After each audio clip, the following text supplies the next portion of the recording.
relationships in your life.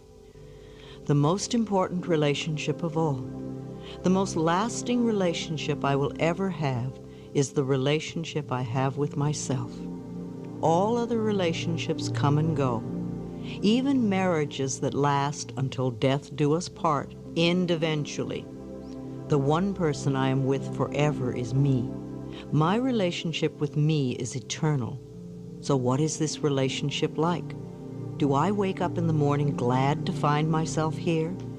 Am I a person I like to be with? Do I enjoy my own thoughts? Do I laugh with myself? Do I love my body? Am I content being with me? If I don't have a good relationship with myself, how can I have a good one with someone else? If I don't love myself, I will always be looking for someone to complete me, to make me happy, to fulfill my dreams. Attracting healthy relationships. Being needy is the best way to attract an unsuccessful relationship. As author Wayne Dyer says, in any relationship in which two people become one, the end result is two half people. You see, if you expect the other person to fix your life or to be your better half, you are setting yourself up for failure. You want to really be happy with who you are before you enter a relationship.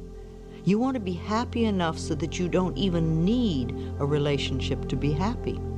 Also, if you have a relationship with someone who does not love himself or herself, then it is impossible to really please that person. You will never be good enough for someone who is insecure, frustrated, jealous, self-loathing, or resentful. Too often we knock ourselves out trying to be good enough for partners who don't have any idea how to accept our love because they don't love who they are. Life is a mirror. What we attract always mirrors those qualities we have or beliefs we have about ourselves and relationships. What others feel about us is their own limited perspective of life. We must learn that life has always loved us unconditionally. Jealous people are very insecure. They don't value themselves. They have no faith in their self-worth. Jealousy is really saying, I'm not good enough, I'm not worth loving, so I know my partner is going to cheat me or leave me for someone else. This creates anger and blame. If you stay with a jealous person, then you are saying that you don't deserve a loving relationship. It's often the same thing with spousal abusers. They either grow up in a family where abuse was normal and they just continue the family pattern, or they blame the world and their partners for their own lack of self-worth. Abusers will never stop the abuse pattern unless they undergo therapy. Abusers almost always have a parent they have deep resentment towards. Forgiveness is a vital issue for them. They must understand their patterns and be willing to change. Our parents' influence. All my relationships are based on the relationships I had with my parents. I was so shocked when I first discovered this. Years ago, I'd gone to a loving relationship workshop conducted by Sandra Ray, expecting to learn how to attract a loving relationship. I was so dismayed when I learned that we were going to work on our relationships with our parents. By the end of the workshop, though, I learned that the reason I had so many problems in my personal relationships was because of the very difficult childhood I had. The abuses my mother and I had endured, the abandonment and lovelessness of my childhood, it had all transferred itself into my current relationships. No wonder I attracted abusive men. No wonder they always abandoned me. No wonder I always felt unloved and unwanted. No wonder I always seemed to have bosses that frightened me. I was just living out what I had learned as a child. That was a very important workshop for me. I released a great deal of resentment and learned to work on forgiveness. The relationship with myself improved enormously, and never again did I attract an abusive man. So rather than wasting our time saying men are no good or women are no good, let's look into the relationships we had with our parents or that our parents had between each other. For example, what are your current complaints about the men or women in your life? Think about how you would fill in these blanks. He never. He always. She never. She always. Men won't. Women won't. Is this the way your mother or father behaved toward you? Did your mother treat your father this way? Or does this describe the way your father treated your mother? How was love expressed in your home when you were a child? You may have to reach back into your childhood relationship with your father or mother to resolve deep-seated fears surrounding a relationship. Ask yourself, what do I have to give up to be in a relationship? How do I lose me when I'm in a relationship? What messages did I receive as a child that created a belief in me that relationships are painful? Affirm the love for yourself. Perhaps you have a very difficult time setting limits, and people tend to take advantage of you. You may be sending out a message that says, I do not value and respect myself. It's okay to abuse me and take advantage of me. But this does not have to be true for you any longer. Begin today to affirm your love and your respect for yourself. Look into a mirror frequently and tell yourself, I love you. As simple as this sounds, it's a very powerful healing affirmation. As you grow in self-love, your relationships will begin to reflect this love and respect as well. You may wish to consider joining a support group such as Codependence Anonymous or Al-Anon. These are wonderful groups that will assist you in establishing boundaries in your relationships and help you reconnect with the self-love and respect that is within you. Check your local phone directory for a group near you. It pleases me to notice that self-help groups are becoming the new social norm. People getting together with similar problems, working on solutions. If you meet someone at one of these groups, you know that while they may have some problems, they are working to improve the quality of their lives. I believe that we have comfort zones in our relationships with others. These comfort zones form when we are very small. If our parents treated us with love and respect, then we associate this type of treatment with being loved. If, as is the case for many of us, our parents were unable to treat us with love and respect, then we learn to be comfortable with this lack. In an effort to get our needs met, to feel loved and cared for, we associate being treated badly with being loved. This becomes our pattern, and as a pattern is formed in childhood, it becomes the pattern we use unconsciously in all our relationships. This belief pattern that being treated badly equals love knows no gender bias. I believe that this type of dysfunctional pattern is more widely recognized in women because culturally, women are encouraged to express vulnerability and are thus more willing to admit when their lives are not working. This is changing, however, as more and more men become willing to reconnect with their vulnerability. Women Who Love Too Much by Robin Norwood is an excellent relationship book. And I also recommend the audio cassette album, Making Relationships Work by Barbara DeAngelis. An affirmation for all of us is, I open my heart to love and I am safe. All of the important work we do is on ourselves. Wanting your mate to change is a subtle form of manipulation, a desire to have power over him or her. It may even be self-righteousness because it is saying that you are better than he or she is. Allow your partners in life to be as they choose to be. Encourage their self-exploration, self-discovery, self-love, self-acceptance, and self-worth. Finding love. If you are looking for a mate, I suggest that you make a list of all the qualities you would like this person to have, and do go beyond tall, dark, and handsome, or cute, blonde, and pretty. List all the qualities you want. Then review this list and see how many of these qualities you possess. Are you willing to develop the ones you don't have?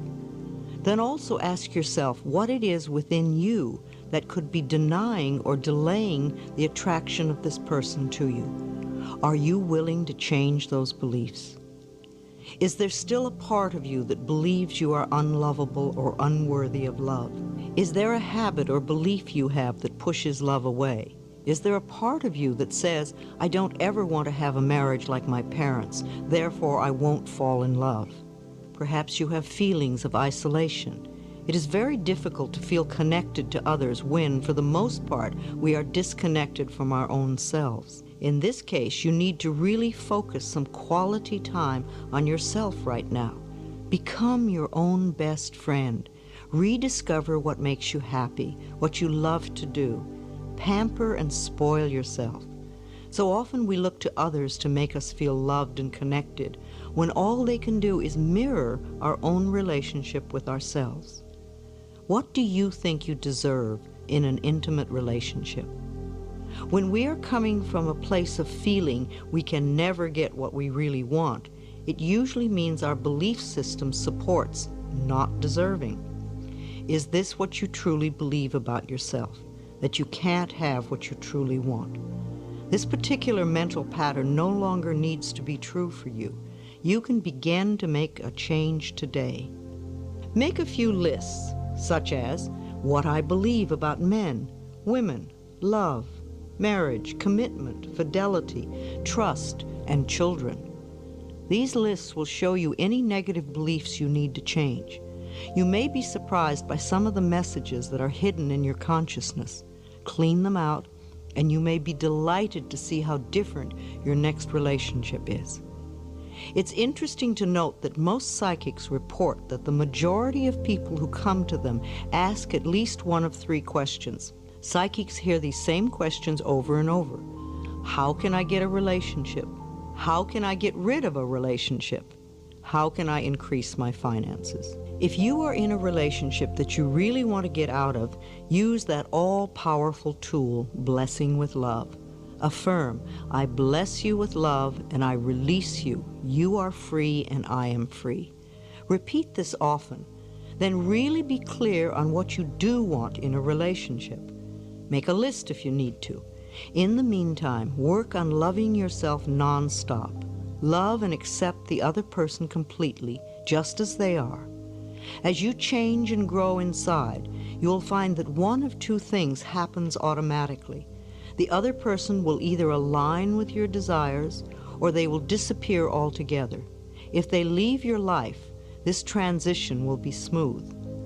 Always begin by loving and appreciating yourself. Everything else will change.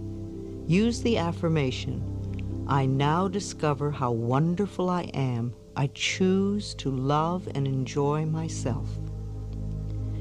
It is very important to clean up and resolve old relationships in order to commit to a new one. If you are always talking about or thinking of your last love, you are not yet free and clear to enter the new one. Sometimes we deify our previous love in order to protect ourselves from being vulnerable in the present moment. In her book, A Return to Love, Marianne Williamson shares this wonderful barometer for our choices. She states that in all of our interactions, we are either moving towards love or moving away from love. Ideally, to be fully happy and alive, we want to be making choices in our life that move us towards love. As you work on resolving the blocks that stand between you and your relationship, practice being your own lover. Treat yourself to romance and love. Demonstrate to yourself how special you are. Pamper yourself. Treat yourself to small acts of kindness and appreciation. Buy yourself flowers. Surround yourself with colors, textures, and scents that please you. Life always mirrors back to us the feeling we have inside. As your inner sense of love and romance grows, the right person to share in your increasing sense of intimacy will be attracted to you like a magnet. Most importantly, you will not have to give up any part of your own self-intimacy to be with that person. The end of a relationship. The end of an affair is often a very painful time. We go into the I'm not good enough routine and punish ourselves. We think that because the other person no longer wants to be with us, there must be something wrong with us, and we often fall into deep despair. It is not true that there is something wrong with us, though. All relationships are learning experiences. We come together for a period of time. We share energy and experiences for as long as we can. We learn what we can together. Then there comes the time to part. This is normal and natural. Don't cling to an outworn romantic relationship just to avoid the pain of parting. Don't put up with physical or emotional abuse just to be with someone. You will never have a fulfilling life if you cling to old experiences. When we allow ourselves to be treated with disrespect, we are saying, I am not worth loving, so I have to stay here and accept this behavior. I can't bear to be alone with just myself, and I know that I'll never find another relationship. These negative affirmations pull you down. Instead, listen to the signals. When a relationship ends, life is giving you a chance for a new experience. This can be a time for deep gratitude, of acknowledging the good times you had together, and of appreciating all the learning experiences. Then you can release that relationship with love and get on with the next step in your life. This is a time for loving yourself with tenderness and understanding. This is not the end of your world. It's the beginning of a new phase. With love for yourself, this new time of your life can be far more wonderful than what you are just ending. Affirmations for the relationships in your life. I have come here to learn that there is only love. I am discovering how wonderful I am. I choose to love and enjoy myself.